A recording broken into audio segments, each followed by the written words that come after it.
perspective of a real camp for sex workers? For me naman, mas una ko nakilala si Pam kasi si Pam was my batchmate in Cinemalaya. Actually, her short film won that batch. I think tama. Um, so si Pam, matagal ko nang gustong maka-work kasi alam ko how brilliant of a filmmaker she is. Tapos si Joy na actually nagsimula lang yung usap namin sa isang inuman, random inuman sa taong bayan. Tapos lumalim yung usap and um, nagagawa tayo ng pelikula minsan, ganyan-ganyan. Tapos nung nag-open pitches yung Viva for sexy film, na isa si Joy sa mga naisip ko. Kasi gusto ko kung may gagawa ng pelikula na sexy, klase yung pagkakagawa. Plus, iba nga yung perspective pag galing sa babae.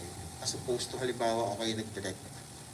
Iba yung touch ng babae na babaeng director, babaeng writer, and even our cinematographer, Kaka, did a wonderful job. So yung mata din ng cinematographer, napakalaking factor kung ano yung nakikita niyo on the screen.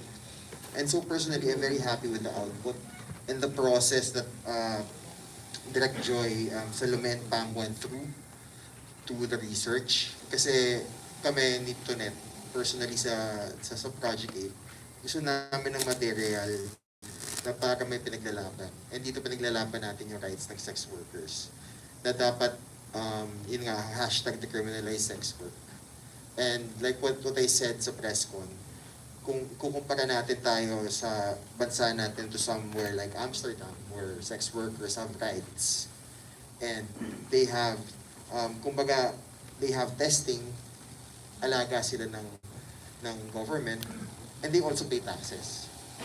So, parang, ano pa lang yung may statement na siyang sinasabi. So, the fact na ganun, happy na ako doon sa pelikula. And watching it through editing, ilang beses ko na napanood yung pelikula in so many stages. I am so very happy to have worked with Direct Pam, Rose, Marco, Salome, and Direct Joy. And of course, Miss Dolly. So, ayun. So, nagpapasalamat ako sa kanilang lahat for this film. Yung experience na to, sobrang, I guess, first time ko rin to go through this kind of process. Because siguro we know coming into the project na may cause na kailangan may vision na kailangan maikwento talaga. And it's not just for us, but for mga camgirls, sila Salome. And then everything sort of opened up once we go deeper, and actually talk to her na. And thankful din ako kala Dan and kala Tonet for helping me out in the process of making this film. Kasi hindi talaga siya an easy one. Pero I think going through the process, especially kasi I was so conscious then of how to treat the actors, especially sila Rose and sila Marco. And alam ko kasi na, the scenes are not gonna be easy. So, with the help of everyone, yung mga assistant directors namin, sila Renz na nandito, sila Cara, talaga we really plotted a way na ma-execute yung shoot na they feel comfortable. As in, yun yung isa sa as in, even Renz asked, and we asked them to do a meeting just to lay out a storyboard for all the sex scenes. Kasi ayaw namin ma-feel nila na pagdating nila sa set, doon pa lang nila malalaman kung ano yung mangyayari. So ganun po yung importansya na ibinigay namin. For respect, and to the process and to the actors. So very, very interesting process and experience for me po. Thank you. Thank you very much, Miss Esther mga PM and TikTok. Apologies for earlier. Okay, moving on. Let me call in Mr. Mario Dumawal of TV Patrol. Thank you. I-string ko na yung question, since we're only allowed a question. For Miss Salome, okay na.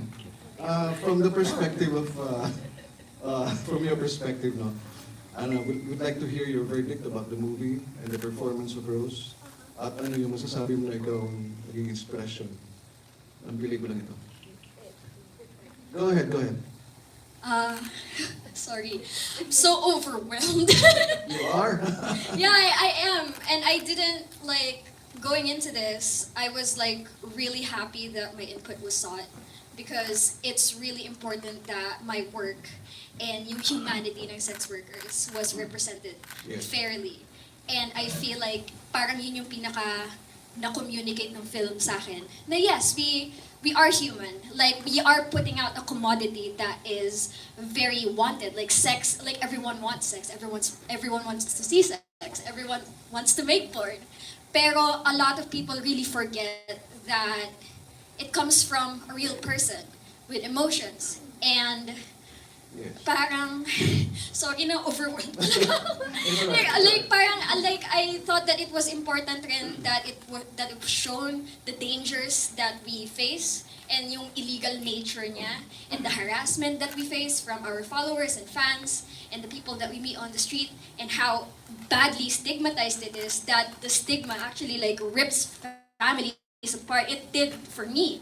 Like, I was actually really surprised how much of the details of my story made it into the film, especially the scene where, you know, like I started exploring my sexuality with the photographer as well.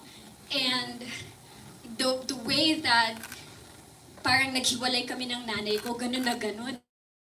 Ganun na ganun? Yeah, ganun. Hindi Hindi mo ko, kami I don't know how much of it, no, I don't know how much of it I shared with Pam, but I was like, yeah, it is that painful. Okay. And, you know, like, it's so important to me that this film is out there and is telling everyone, like, how, that na Yes. meron kaming humanity that people often forget. Yes. Because they always feel that there's a separation between the product that we put out versus, you know, like, us as the worker. So, ayun rin, and it's really important rin to me that, na yun yung naging goal ng film, to push for the decriminalization of sex work. That is what we are pushing for talaga, especially the org that I'm in. I belong to the Philippine Sex Workers Collective, and activist groups formed by sex workers, yun talaga yung goal, Okay. decriminalization. So yeah, it's really important to me. Okay. And I'm grateful. Thank Okay, you. Miss Salome, and finally, what do you think of the performance? It was really moving. Well, first time kasi kami ni Salome na pakita namin sa movie na to talaga yung, alam mo yun, yung feel nyo sa ganitong work. So, yeah, thank you. Thank you very much. That was Mr. Mario Dumao of TV Patrol. Up